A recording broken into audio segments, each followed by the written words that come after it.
को क्यों अनावश्यक रूप से, अगर ये संवेदनशीलता सरकार में मंत्री रहते हुए उन्होंने दिखाई होती, यहां के ईमानदारी से विकास में रुचि ली होती, यहां के प्रतिष्ठानों पर कब्जा करवाने की बजाय यहां के प्रतिष्ठानों के संरक्षण करने का दायित्व अपने ऊपर लेकर के बिना भेदभाव के हर नागरिक के सुख दुख में सहभागी बनकर के आगे बढ़ाए होते और अपनी जवान को भी नियंत्रित किए होते, तो मुझे लगता है कि बदजवानी व्यक्ति के लिए हमेशा दुर्गति का काम करती है। और मुझे लगता है कि यह आज भी हम उनसे यही कहेंगे। किस किस प्रकार के वक्तव्य निकाले जाते हैं, कभी बहन बेटियों के लिए, कभी संवैधानिक संस्थाओं के लिए, कभी प्रशासन के लिए। और ये तो समाजवादी पार्टी की हमेशा से नियत रही है, जब वो चुनाव हारती है तो पहले इलेक्शन कमीशन को दोषी ठहराती है, फिर वह ईवीएम को दोषी ठहराती है, फिर प्रशासन को दोषी ठहराती है और फिर पुलिस कर्मियों को दोषी ठहराती है, लेकिन अपने कारनामों को कभी वे लोग दोषी नहीं ठहराते हैं। भाइयों बहनों, अगर अपने कारनामों को दोषी ठहरा करके जनता के सामने माफी मांगते, हो सकता जनता जनार्दन उन पर रहम करती, लेकिन जनता भी जानती है ये सुधरने का नाम नहीं लेने वाले हैं, सुधरेंगे भी नहीं, क्योंकि जिनकी आदत गलत हो चुकी होती है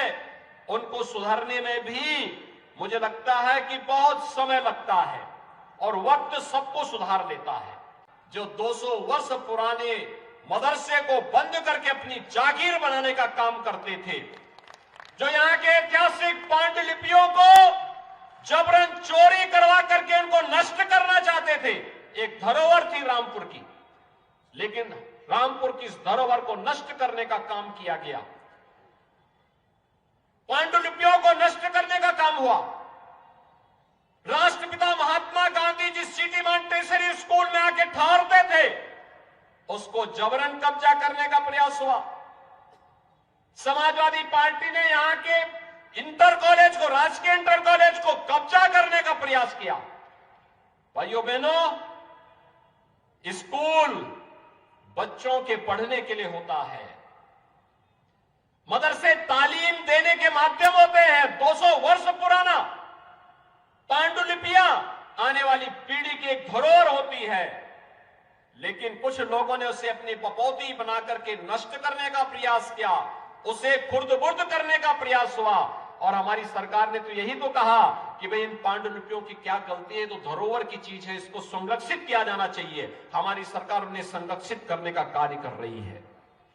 हमारी सरकार ने तो यही कहा सिटी मॉन्टेसरी स्कूल पे किसी का कब्जा नहीं होगा,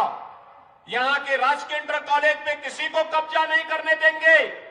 और अगर सरकारी पैसे से गेस्ट हाउस बना है, उस गेस्ट हाउस का उपयोग सरकारी कार्य के लिए ही होगा, उसको कोई व्यक्तिगत बपौती नहीं बना सकता है, क्योंकि लोकतंत्र में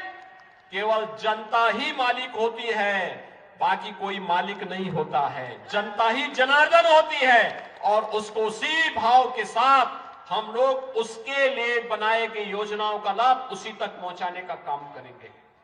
भाइयों बहनों, आज आप देख रहे होंगे, कोई सोचता था